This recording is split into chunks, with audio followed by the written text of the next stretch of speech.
Welcome into Just a Minute with Joey Blackwell. I'm Katie Windham, and Joey, the transfer portal initial window officially closed on Thursday after opening on December 5th.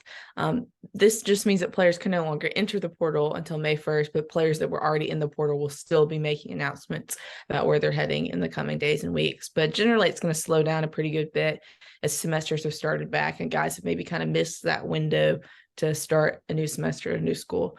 But now that it is officially closed, Joey, we've seen a lot of Alabama players enter the portal. Maybe who was the biggest surprise to you from the Crimson Tide that's decided to go try and find a new place to play? The biggest surprise recently is, in my opinion, been wide receiver Tyler Harrell. This is a guy that came in last year that's expected to make a pretty immediate impact with the Crimson Tide, and we saw barely any of him. With all the wide receivers that left this year, in JoJo Earl, Aaron Anderson, you also had Trayshawn Holden and Christian Leary. Harrell was slated to kind of ascend in the ranks. I think he could have started this year had he been able to kind of, impress over spring training and fall camp.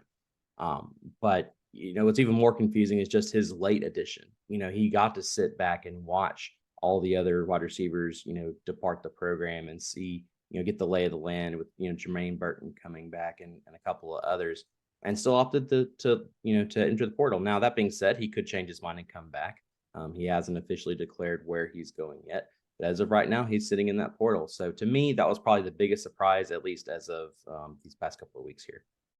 Yeah, I think Carroll's kind of an interesting case that in a way you can look at it as surprising, especially the timing of it. But then also when you look at his stats or even just the amount of time he played at Alabama, I think it ended up being like 3 games. Then it makes a little, less surprising that he would want to find a place that he would be showcased more. And hopefully for his sake, he gets healthy and can find a place where he is able to play, whether that is coming back to Alabama, which is probably unlikely, or, finding somewhere else.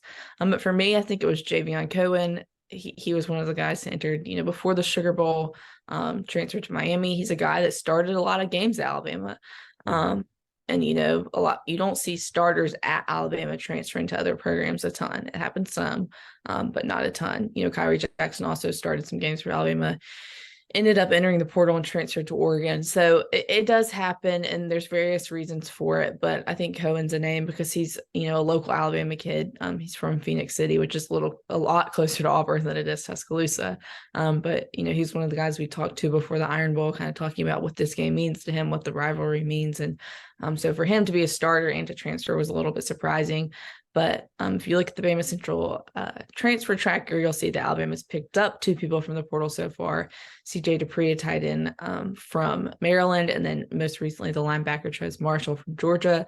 And so I'm sure we'll see a couple more additions from that in the coming days and weeks. But that will wrap up today's Just a Minute. Thank you so much for watching.